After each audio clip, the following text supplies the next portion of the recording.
Boss, anong tinda mo ngayon? Ayan mga ka-idol, mga kasuki. Bili na po kayo.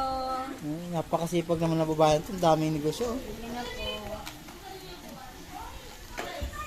Nag-i- Kanin po tayo. Kanin. Nag-iihaw rin siya ng isda. Kanin. Ayan o.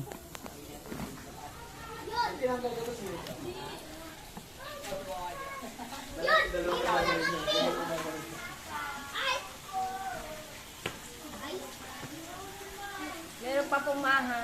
Maha. Napakasarap. na natin po alam. Dessert. Dessert. Sana all may dessert na. Sino na lang kulang? Sila na lang po ang kulang. Nasa na kayo? Pinalamig na ba yung pinapalamig? Malamig na Malamig na. Punta na kayo rito mga kalahi. Kayo na lang ang kulang.